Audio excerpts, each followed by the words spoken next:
It was just before dawn when Harold woke up and noticed something strange. Margaret, his wife of 60 years, was already up, sitting quietly at the edge of the bed with her back to him. The house was still. No ticking clock, no bird sounds, no kettle boiling. Just a heavy silence that felt thicker than usual. He watched her for a moment, puzzled by her stillness. She didn't turn to greet him with her usual warm smile, didn't ask if he'd slept okay, didn't even seem to know he was awake. At 91 years old, Harold had lived a life marked by routine and quiet joy. He and Margaret had met as teenagers, married young, and never left each other's side.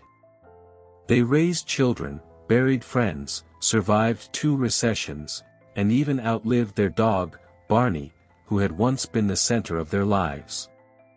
Their small brick home in a peaceful neighborhood had held their story like a treasure chest.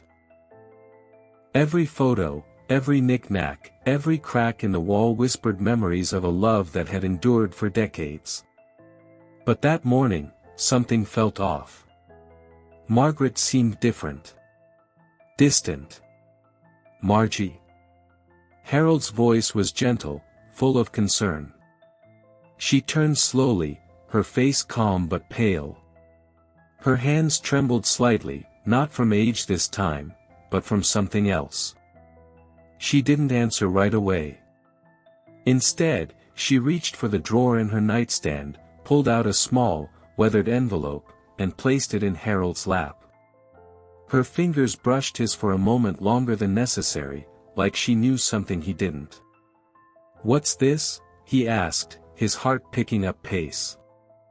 Margaret looked him in the eyes and whispered, "I need to tell you something, before it's too late." That sentence alone shook Harold in a way he hadn't felt in years. He looked down at the envelope. His name was written on it, Harold, in her handwriting, though it looked shakier than usual. He didn't open it. Not yet. His hands trembled as much as hers now. Margaret sighed and stood, using her cane to move slowly toward the window. She stared out into the soft morning light, her voice almost too quiet to hear. "There's something I've kept from you, Harold. Something I've hidden for most of our marriage. And I can't leave this world without telling you." He stared at her, completely still. All their memories, vacations, Sunday morning breakfasts, the day they moved into this house, suddenly blurred in his mind. Hidden. For most of their marriage. The words wouldn't come to him. Margaret didn't wait for him to respond. She just sat back down slowly, her breath coming in small, labored gasps. "I wanted to tell you years ago. I should have. But I thought, maybe it would never come to light. Maybe I could protect you from it forever." Harold finally opened his mouth. "Protect me from what?" Margaret looked at him with tears welling in her eyes, then reached out and gently touched his hand. "Just read the letter. I don't have the strength to say it all out loud." Harold slowly opened the envelope. The paper inside was fragile, like it had been folded and unfolded many times. He recognized her handwriting instantly. The words were uneven, shaky, and deeply personal. He began to read, but before he could get through the first few lines, a wave of emotion hit him so hard he had to stop. His throat tightened. His eyes clouded. He folded the letter back up and stared at his wife. "I don't understand," he said. "What is this?" Margaret took a deep breath. "It's the truth." Harold didn't know what to do. This woman, the love of his life, had been by his side every single day for 60 years. They had laughed, cried, fought, made up, held hands through funerals and hospital visits. He had never once doubted her. Not for a second. He wanted to believe that whatever was in that letter couldn't possibly change that. But even as he told himself that, something inside him twisted. She leaned against the pillows, her breathing shallow now. There were things, from before we married. Things I never thought would follow me into our life. But they did. And I tried to bury them, Harold. For us. For the life we built. Harold held the letter tighter in his hand. His heart ached with confusion, pain, and fear. He wasn't sure if he wanted to finish reading it. Not yet. Why now? He asked. Because I'm tired, she said softly. And the truth has been sitting on my chest for too long. The rest of that morning passed in near silence. Harold didn't open the letter again. He sat beside her, holding her hand, trying to calm the storm swirling inside him. He looked at her face, her silver hair, the familiar lines in her cheeks, and tried to match that image with the words he'd started to read. But the letter wasn't going anywhere. By late afternoon, the nurse came in and helped Margaret back into bed. She was weaker now, barely able to keep her eyes open. Harold tucked her in gently, brushing a strand of hair from her forehead. He kissed her like he always did, but this time, there was a question in it. One she couldn't answer. That night, Harold sat at the kitchen table, the letter unfolded in front of him. He read it slowly, each word landing heavier than the last. And by the time he reached the end, his entire world had shifted. It wasn't just a secret. It was a revelation. One that would force Harold to see his entire marriage through a new lens. And one that would lead him to a truth he never imagined possible after 60 years of love. But what did Margaret do? And how would Harold face it now, when there was no time left to ask questions? What could a woman hide from her husband for 60 years, and why? The answers were written in that letter. And what Harold discovered, would shake him to his core. Harold couldn't sleep that night. The house, once filled with warm memories and familiar routines, now felt like a stranger. He moved from room to room in silence, his thoughts circling back to the letter, to Margaret's pale face and the tremble in her voice. He kept seeing the look in her eyes, like someone carrying a weight for too long, finally deciding to let it fall. But why now? Why after 60 years? The letter was still on the kitchen table, folded neatly, as if putting it away might somehow contain the damage. But Harold couldn't forget what he'd read. Not even the first few lines. They hinted at something deeper, something older than their marriage. Something rooted in a past he never knew existed. He stood at the window looking out into the quiet street. The world outside looked unchanged. The same trees swayed in the wind, the same porch lights glowed on the neighbors' houses. But inside him, something had cracked. He always believed he knew everything about Margaret.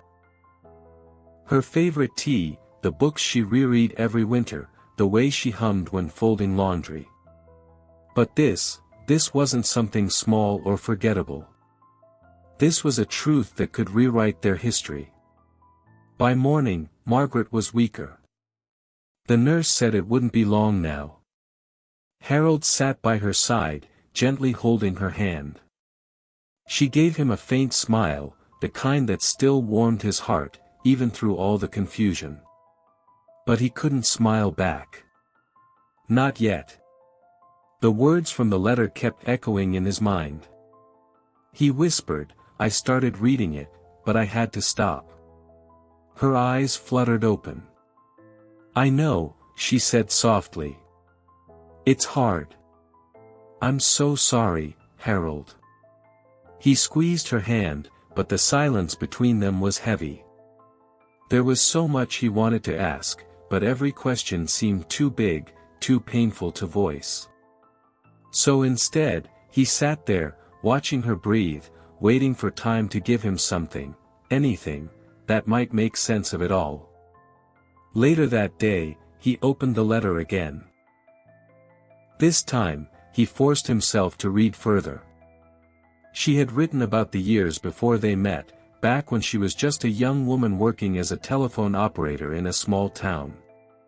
Her handwriting described a version of herself that Harold had never heard about, ambitious, headstrong, and desperate to leave behind the life she was born into. She wrote of her dreams to travel, to become a writer, to escape the suffocating expectations of her family. And then came the part that made Harold sit back in his chair, stunned. She mentioned a man. Not by name, but with enough detail for Harold to know he wasn't just a passing memory. This man had meant something to her. Someone from long before they married. Someone she said changed the course of her life.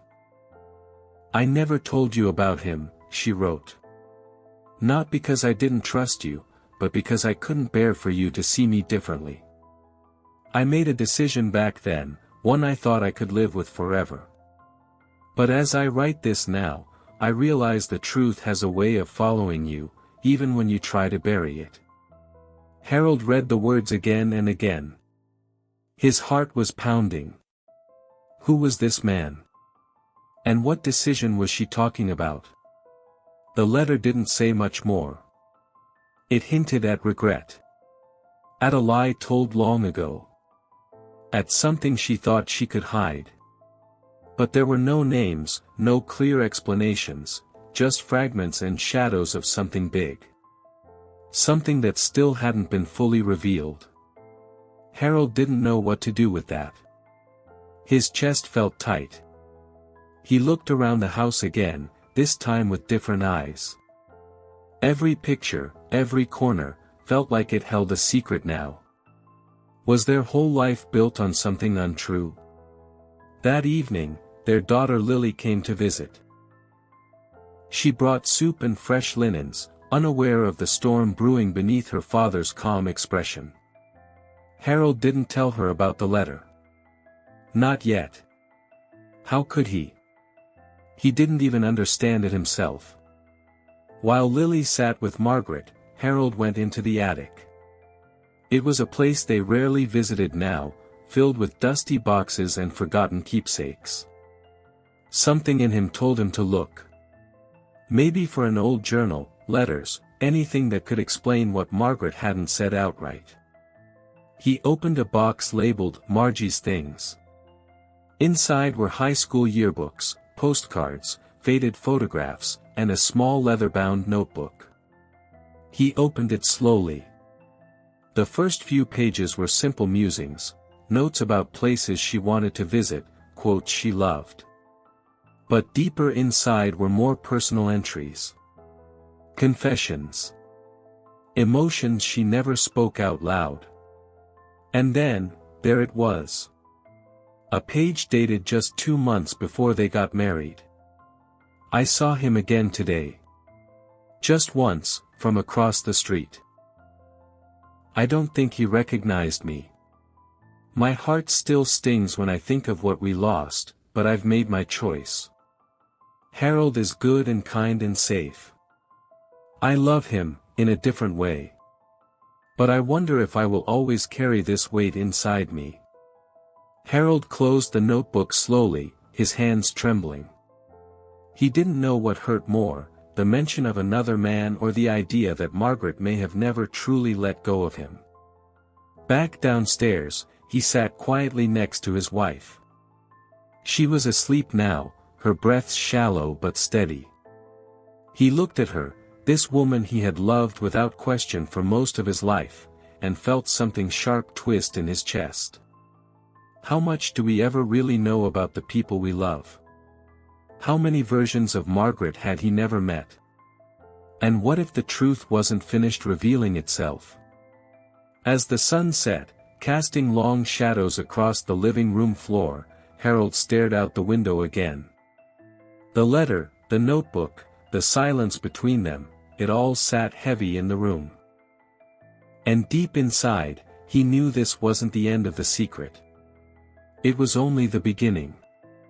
The next morning came with a strange kind of weight. Harold moved through the kitchen like a ghost, going through the motions: coffee, toast, medicine, but nothing tasted right. The letter sat on the counter like it had grown heavier overnight. He hadn't slept more than a couple of hours. Every time he closed his eyes, Margaret's words haunted him. Not just the ones she wrote, but the ones she hadn't. He kept thinking about that line in her notebook. "I wonder if I will always carry this weight inside me." Had she been carrying it all those years? During birthdays, anniversaries, holidays? While raising their children? While laughing with him on the porch? He wondered how many moments she'd smiled while hiding something behind her eyes. Harold didn't go into her room right away. He wasn't sure what he'd say if she was awake. Part of him wanted answers. Another part wasn't sure he could handle them.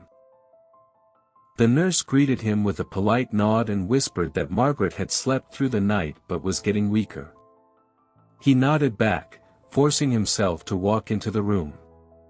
She looked so small beneath the covers, her frame fragile, her skin pale.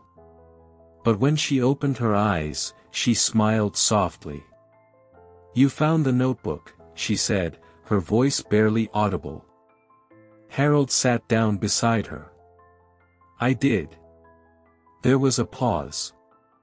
She didn't ask what he thought, and he didn't volunteer it. The silence between them stretched, filled with unspoken questions. "I'm not angry," Harold finally said. "I'm just lost."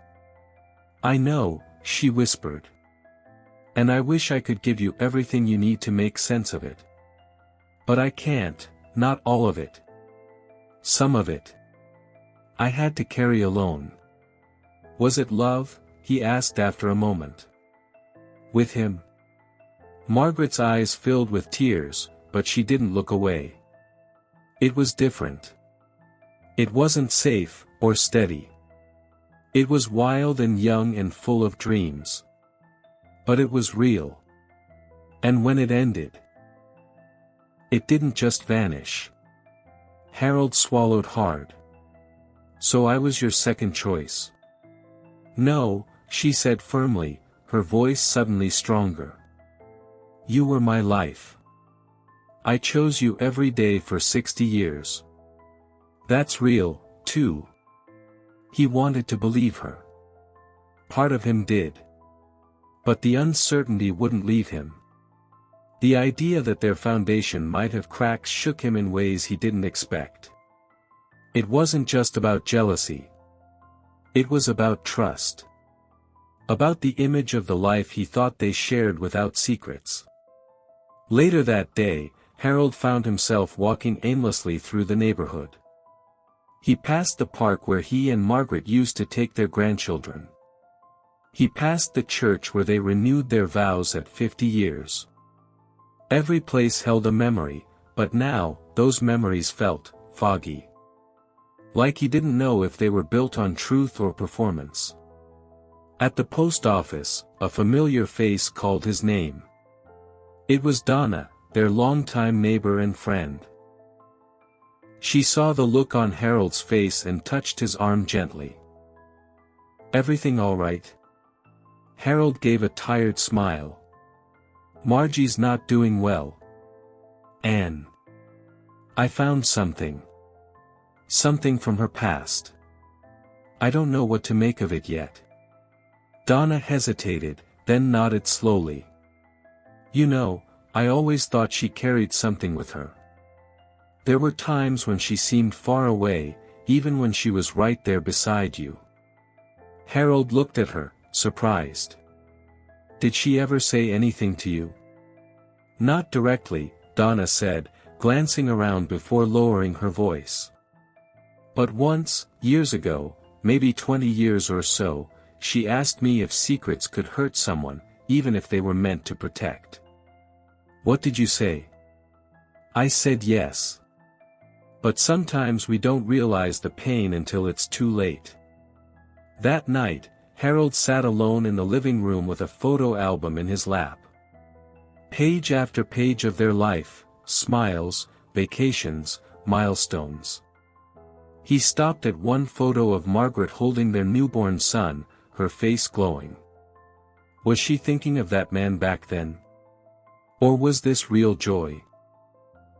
Suddenly, something struck him. He went back to the letter. There had been a phrase that felt out of place the first time he read it: he never knew what I gave up. And I never told him that someone else bore the cost.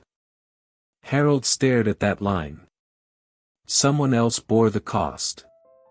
What did that mean? He thought back to the time Margaret had disappeared for a few weeks just after they got engaged. She told him she had gone to care for a sick aunt out of town. He never questioned it. But now, what if that wasn't the truth? He began piecing together timelines, memories, odd little moments that hadn't made sense before. The way she cried during a particular movie about adoption. How she always avoided conversations about pregnancy or childbirth, even though she had 2 children. How she sometimes got quiet around Mother's Day, her eyes lingering too long on nothing. A terrifying thought crept in. Was there another child? Had she? He stood up abruptly, his hands shaking. He needed to know. But how? Margaret might not have the strength left to explain. And if she didn't, if she passed without saying more, he might never know. That night, he called their eldest daughter, Rachel. She answered sleepily, concerned. "Dad? Everything okay? Rach, did your mother ever tell you about a time before me? Anything about someone else?" Rachel paused. "No. Not really. She always said she was private about her past." "Why?" Harold hesitated. "I think there's more to her story. Something she never told us." Rachel was quiet for a long moment. Then she said, "When I was a teenager, I found an old photo in a book. A picture of Mom, with a baby I didn't recognize. She told me it was a relative's child. But I always felt like there was something she wasn't saying." Harold's heart sank. "I never asked again," Rachel added. "I didn't want to push her." After they hung up, Harold sat in the dark, the house completely silent. The questions were louder than ever now. Was there a child Margaret had given up? Was that the cost she'd written about? And what did that mean for their life together, for their family? The truth was close. He could feel it. But he also felt that whatever it was, it would change everything. And Margaret, lying quietly in the next room, might be the only one who still held the answers. If she had the strength to say them out loud. Harold sat in the dim hallway outside Margaret's room, hands clasped together, heart pounding with a pressure that hadn't eased since he read her letter. The words kept circling in his mind, looping like a song he couldn't stop hearing. Someone else bore the cost. It wasn't just regret, it was guilt. Deep, long-held guilt that Margaret had somehow carried with grace and silence for 60 years. And now, here he was, faced with a lifetime of questions and only hours, maybe days, left to get the truth. He didn't know what frightened him more, what the truth might be, or that he might never know it. The nurse walked past him with a quiet smile and a clipboard in hand. Inside the room, the steady beeping of Margaret's monitor was the only sound. Harold slowly pushed the door open. She looked asleep, her skin almost translucent against the pillow. But when he stepped closer, her eyes fluttered open. She gave him that familiar look, the one that always made his chest warm. But now, it hurt. It carried too many layers. Love. Worry. And something else, something unresolved. He pulled a chair close and took her hand. It was cold, but her fingers curled around his weakly. "Margie," he said gently, "I need to ask you something. And I promise, I'll love you just the same. But please, please tell me the truth." Her eyes didn't move, but he felt her fingers tremble in his grip. She didn't speak. "Was there a child?" he asked softly, his throat tightening. "Before we met? Someone you gave up?" A tear slid down her cheek. Harold leaned forward, his heart breaking. "I found your notebook. You wrote that someone else bore the cost. And I keep thinking, maybe you were talking about a baby. Maybe that's what you meant." Margaret's lips parted, but she didn't speak. Instead, she slowly turned her head to the window, like she was searching the sky for something, courage, maybe, or forgiveness. He sat with her like that for nearly an hour, waiting, hoping. But she drifted back to sleep, and the room grew quiet again. The next day, Harold returned to the attic. He rummaged through every box, folder, and drawer. He was desperate now. Somewhere, he believed, there had to be a piece of this story Margaret hadn't destroyed or hidden too deeply. He opened an old file folder filled with medical documents and receipts, most yellowed with age. Then, at the bottom, he found something different. A small envelope. No name on it. Just a postmark from a town in Vermont, and a date, July 1961. Months before their wedding. Hands shaking, Harold opened it. Inside was a photograph. A black and white photo of Margaret holding a baby. Not posing. Not smiling. Just sitting on a bench, eyes down, the baby bundled in a white blanket in her arms. The photo wasn't dated, but Harold knew. He knew it was the child. Behind the photo was a folded slip of paper. Just one line, handwritten in Margaret's script. He would have turned 60 this year. Harold sat down slowly, the air thick around him. He suddenly felt old, older than his 85 years. His hands gripped the edges of the chair. So it was true. She had a son. A child she never told him about. A life hidden in shadows for 6 decades. But then, if he would have turned 60 this year? Harold's mind began racing. Had the child been adopted? Was he still alive? Did he ever try to find her? Was he out there somewhere, wondering why he was given up? And what had Margaret meant when she wrote that someone else bore the cost? Was there more to this than a quiet adoption? He thought of their daughter again, Rachel, and that photo she'd once found. What if there were other signs they'd all missed? Margaret had been such a constant, calm presence in all their lives. She was the anchor, the voice of reason, the quiet strength that held everything together. But now, it felt like everything he thought was solid had shifted under his feet. Later that evening, Harold called Rachel again. He didn't share the full truth, not yet, but he asked if she remembered anything else unusual. Rachel hesitated. "There was a man once," she said slowly. "He came to the house when I was really young. I was probably 6 or 7. I remember him asking for Mom. She seemed really upset afterward. She told me never to talk about it. I never saw him again." Harold's chest tightened. "Do you remember his name?" "No," she said. "Just that he looked familiar, in a strange way. I always thought he might have been a cousin or someone from her past." Harold didn't respond. He couldn't. Everything was moving too fast now.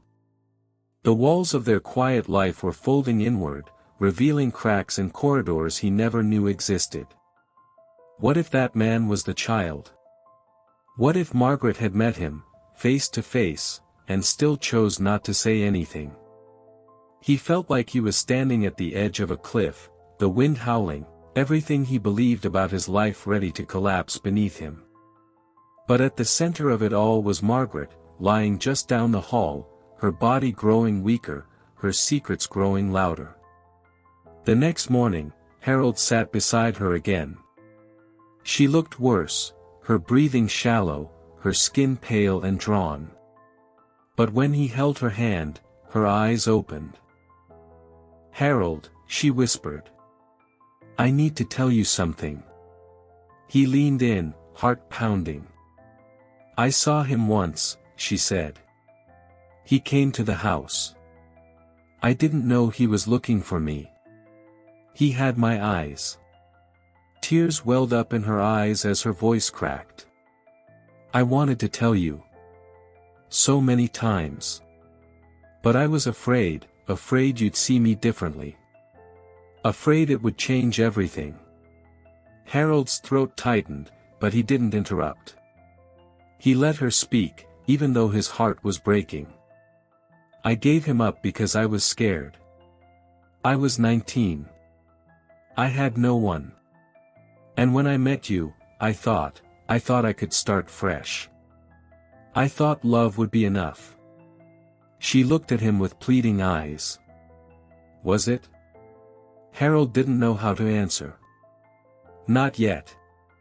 Not with everything still spinning in his chest. But he reached for her hand, held it tight, and nodded slowly. Margaret exhaled, eyes closing again, as if the weight she carried had finally lightened. But Harold knew this wasn't the end. Because out there, somewhere, was the man who came to the door. The boy in the photo. The son who never knew his mother's story. And now, Harold had a choice to make, whether to let that part of the past rest, or go searching for the truth, no matter where it led. 3 days after Margaret's quiet confession, the house felt different. Still, quiet, almost too quiet, but it wasn't just the absence of her voice. Harold moved through each room like he was seeing it for the first time, noticing how much of Margaret was in every detail. The lace curtains she'd sewn by hand. The wooden frames filled with black and white photos. The worn armrest of her favorite chair. Her presence lingered, but now it was laced with mystery. He hadn't told Rachel the whole truth yet. Part of him wasn't ready. The other part wasn't sure how to explain it all, how a woman they thought they knew had hidden such a monumental piece of herself. But something was pulling at Harold stronger than grief or curiosity. It was a feeling he hadn't felt in decades. Restlessness. A need to do something. He found himself staring at the photo again, the one of Margaret holding the baby. Her expression haunted him. There was sadness, yes, but also something else. Fear. Maybe even guilt. Why had she kept this photo, tucked away so carefully for all these years, yet never spoken a word? Late that night, Harold sat at the kitchen table, the photo and envelope beside him. On impulse, he flipped the envelope over. A small smudge near the flap caught his eye, he hadn't noticed it before. Gently, he lifted the seal. Inside, hidden in the crease, was a second slip of paper he'd missed. It was a hospital discharge summary. His eyes scanned the text quickly. It was dated a week after the birth. The mother, Margaret Elaine Harrison. The infant, unnamed male. But something else made his breath catch. Under the "Guardian at Discharge" section, another name appeared. Edward T. Granger. Harold felt like the wind had been knocked from his chest. That name wasn't unfamiliar. In fact, he'd heard it many times, decades ago. Edward had been Margaret's neighbor when she lived in upstate New York before they met. She had mentioned him once, maybe twice. Just a family friend, she had said. Nothing more. But now Harold remembered a story she'd once told him, offhandedly, about a young man she used to write letters to while he was away serving overseas. Was Edward the father? The idea simmered in Harold's mind as questions bloomed wildly. Why had Edward taken the child? Had he raised him? Did Margaret know what became of the boy? Suddenly, this wasn't just a story of a hidden child. It was a story of two families, two paths intertwined. And a bigger question emerged: had their son lived his whole life believing another woman was his mother? Did he even know Margaret existed? The next day, Harold did something he hadn't done in years. He walked into the local library. A younger woman at the desk helped him log onto the public records database. With Edward's name and the year on the hospital record, it didn't take long to find a match. Edward Granger. Born 1936. Died in 2002. Survived by one son, Thomas Edward Granger. Harold stared at the screen. Thomas. A man who would now be close to 60. He copied the name and started a deeper search. The results showed a current address in a small coastal town just 2 hours away. Harold's heart pounded. What am I doing? He asked himself. But it was too late to stop. Every part of him needed to see this through, not just for closure, but for Margaret, too. Maybe she hadn't had the strength to reconnect. But he did. He owed her that much. He called Rachel the next morning. "Sweetheart," he said, trying to keep his voice steady, "there's something I need to tell you. And I need you to trust me." She listened in silence as he explained the photo, the envelope, the hidden hospital record. He expected anger or disbelief, but instead, Rachel said, "Dad, do you want me to come with you?" Harold blinked. "Come with me where?" "To meet him," she said softly. "This man. Thomas. If he's my half-brother, don't you think I should know him too?" They made plans to drive out that Friday.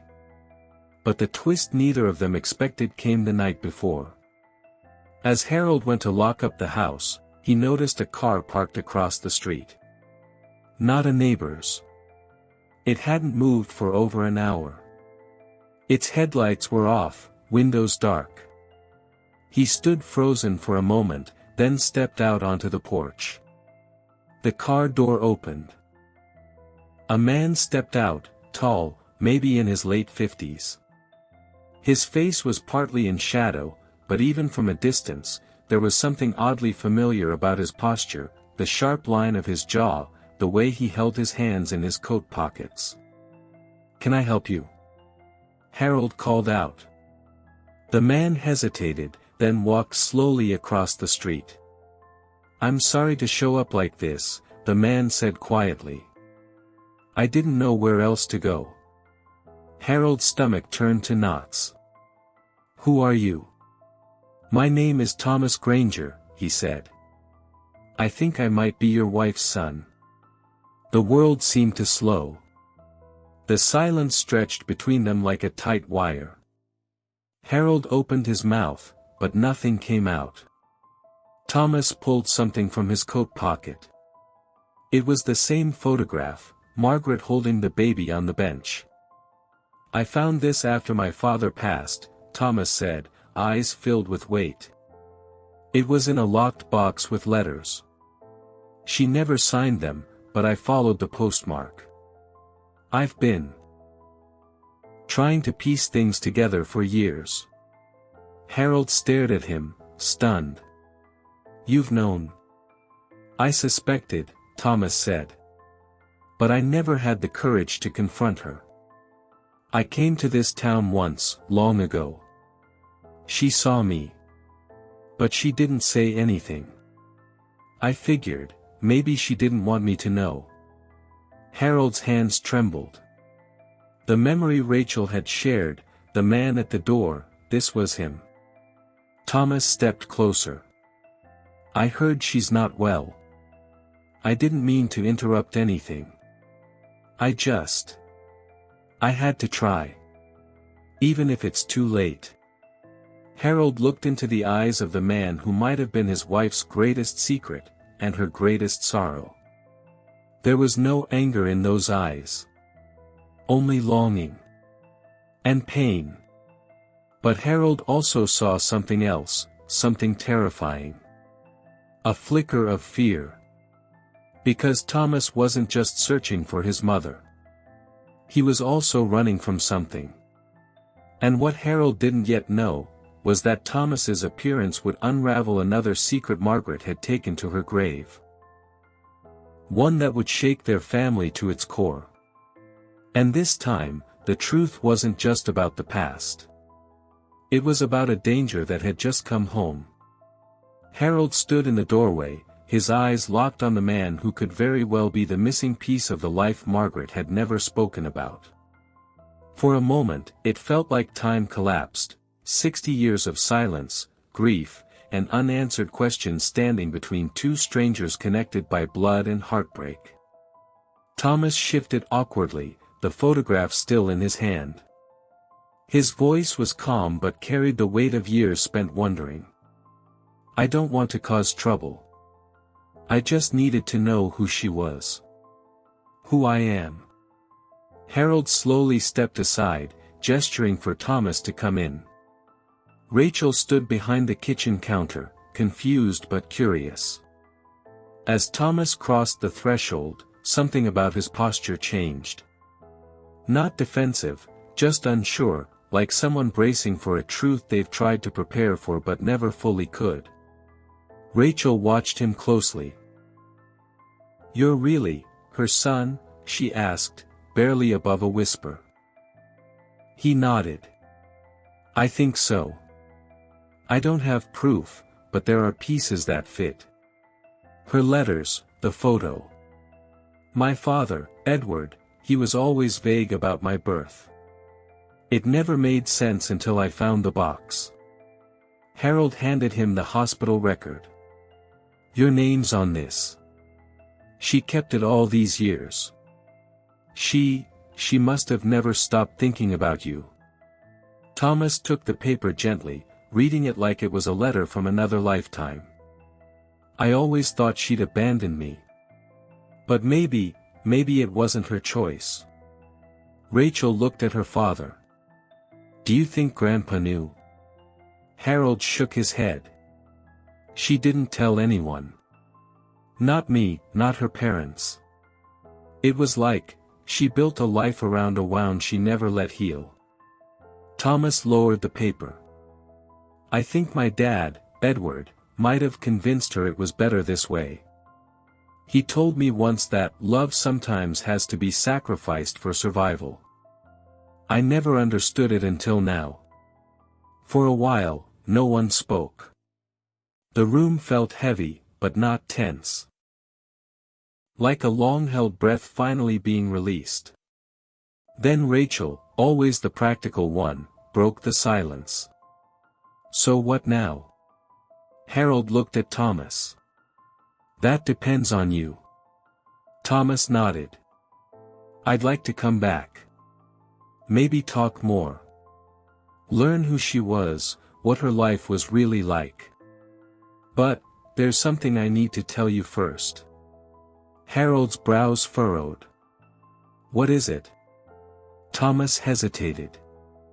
There's something I didn't say when I first came here. Something I just found out a few weeks ago. He reached into his coat again and pulled out a thin file folder, handing it to Harold. Inside were several documents, birth certificates, adoption records, a DNA test. But there was one more item that caught Harold off guard, a sealed envelope marked confidential in Margaret's handwriting. Harold looked up sharply. "Where did you get this?" "It was hidden in a false bottom of that same box," Thomas said. "I only opened it after I confirmed she was gone. I figured whatever was inside, she didn't want shared while she was alive." Hands trembling, Harold broke the seal and pulled out a short handwritten letter. Margaret's familiar cursive leapt off the page. "If you're reading this, I'm no longer here. But there's something I must confess. You weren't the only child I gave up. There was another, and I fear he may not have turned out like you. His name is Samuel. I never knew his father well, he was a mistake I never recovered from. Please be careful. If he ever finds you, don't let your guard down. I fear the life he's lived is not one of peace." Harold's hands dropped to the table. Rachel looked at him, then at Thomas. "She had another son?" Thomas nodded. "I didn't believe it either. But I started searching after I found that letter. And I think he found me first." Harold's breath caught. "What do you mean?" Thomas looked visibly shaken. "Last month, someone broke into my home. Nothing was stolen, but they left something behind, another copy of that photo of Margaret. Except this one had something written on the back." He pulled it out of his wallet, showing them. "You're not the only one looking." Rachel stepped back. "You think he's following you?" "I know he is," Thomas said quietly. "He wants answers too. But not for the same reasons. I think he blames her, maybe both of us. I don't know what he wants, but I didn't come here just to meet my family. I came because I don't feel safe anymore." Harold's world tilted again. After everything, after decades of believing his life with Margaret had been quiet, normal, untouched, now he was staring into the possibility of another secret, another unknown child born from a time Margaret had erased. But what chilled him wasn't just the idea of another son. It was the fear that this one, unlike Thomas, had come looking with darkness in his heart. "What are we supposed to do?" Rachel asked, her voice tight. Harold looked at both of them. "We tell the truth. We figure out who he is, and we protect each other. Margaret didn't hide this because she didn't love us. She did it to keep us safe. Maybe now, it's our turn to do the same, for her." Thomas nodded, slowly. "I just want to understand who I am. Even if the answers aren't easy." Outside, the wind picked up, whistling through the trees. Inside the quiet home where Margaret had once held so many secrets, the pieces were finally coming together. But the final twist, that another son might be out there, not just searching but watching, meant the story wasn't finished yet. And just as the door creaked slightly in the hallway behind them, unnoticed, they had no idea they were no longer alone. Rachel turned sharply at the sound, her eyes narrowing toward the hallway. "Did you hear that?" she asked, her voice low. Harold immediately stood up, his instincts sharp despite his age. Thomas stepped quietly toward the hallway, cautious but curious. The house was still, but there was an undeniable sense that someone, or something, had been there, watching, listening. Thomas peered around the corner, but the hallway was empty. Still, a faint draft touched his face, and he noticed the side door, usually locked, was ajar. Harold rushed to it and gently pushed it closed. "Check the lock," he said. It was scratched, as if someone had tampered with it. The room grew tense. They didn't know if Samuel had been there or if it was paranoia fueled by Margaret's haunting letter. But the possibility was enough. Harold looked at Thomas. "We need to know who he is. If he's really out there, we have to find him before he finds us. The next few days passed with a quiet urgency. Harold contacted an old friend who had worked in private investigation. Meanwhile, Rachel took to researching everything she could on public records and databases. Thomas, who was still getting used to the idea of having a sister, spent most of his time in the attic, going through Margaret's old things, looking for anything that could offer a clue about Samuel. They found a journal. It was tucked deep in the bottom of an old box, beneath faded clothes and a rusted sewing kit. Margaret's handwriting filled the pages. The entries were dated between 1962 and 1964, a time she had never spoken about. The journal told a story of a young woman forced to give up her second child after a brief, painful relationship with a man who disappeared before the birth. The baby had been taken by a private agency, one Margaret later suspected was involved in unregistered adoptions. One entry stood out. "I named him Samuel because it meant God has heard. But I don't know if he did. I prayed they would place him in a good home. But something inside me says I failed him. I don't know where he is now, and that terrifies me more than anything." I couldn't tell Harold. He wouldn't have understood. Not then. I just wanted to forget. But I never did. Reading those words broke something open in Harold. For the first time, he fully understood how much Margaret had carried on her own. The woman he had lived beside for 60 years had not only endured deep pain but had done so in silence to protect him, to preserve the life they built together. With the help of the investigator, they finally found a trail. Samuel had been adopted by a couple in Michigan, but the adoption had been closed. Years later, he'd legally changed his name and had a history that was harder to trace. He had moved frequently, held unstable jobs, and had a few run-ins with the law, nothing violent, but enough to raise concern. The most recent address linked to him was in a small town 2 hours away. They debated whether to reach out. Rachel thought it was dangerous. Thomas wanted answers. Harold, however, believed Margaret would have wanted closure, even if it was painful. So they sent a letter. A simple one, unsigned, but containing a message only someone connected to Margaret would understand: "She never forgot you. Please come home. There's more love here than you know." Weeks passed with no reply. Life began to settle again. Harold and Thomas spent more time together, mending the lost years in small, meaningful ways. Rachel, who had been skeptical at first, now referred to Thomas as her brother without hesitation. Margaret's memory became a bridge instead of a wound. Then one morning, a package arrived. No return address. Inside was a small wooden box. In it was a folded note and an old photograph. The note read, "I saw her once. She didn't see me. I wasn't ready then. I'm not ready now. But thank you for letting me know she remembered. That's all I needed." There was no name, but they all knew it was from Samuel. The photograph was of a young Margaret holding a baby, a rare picture none of them had seen before. Harold stared at it for a long time, then placed it on the mantel beside their wedding photo. He didn't need to meet Samuel to forgive him.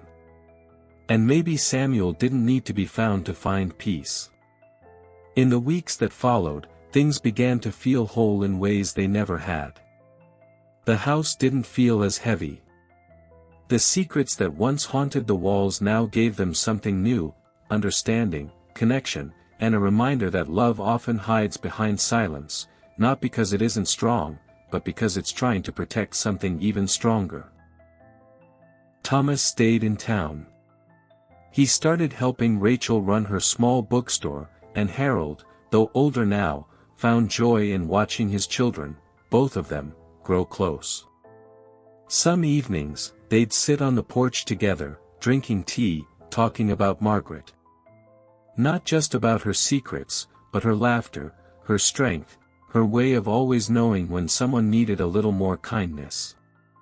One evening, as the sun dipped low and the sky turned gold, Rachel asked Harold a question that had been on her mind. "Do you wish she'd told you everything?" Harold smiled softly, looking out at the horizon. "I used to think I did. But now, I think she told me in the ways she knew how. Through the way she loved me. Through the way she kept going. And in the end, that's what mattered." Rachel nodded. "She was stronger than we ever knew." Thomas, quiet until now, added, "And now, maybe we can carry that strength forward. Together." Harold leaned back in his chair, letting the moment settle around them. The wind rustled the trees gently. The house, once filled with shadows, now held a quiet peace. Margaret was gone, but her story, her truth, had finally been told. And in that truth, a family had found itself again, not perfect, not without pain, but real. They had lived together for 60 years. And in the end, even the terrible secret hadn't broken them. It had simply shown them how deep love can run, even when it's hidden. And sometimes, the hardest stories to tell are the ones that bring the most healing.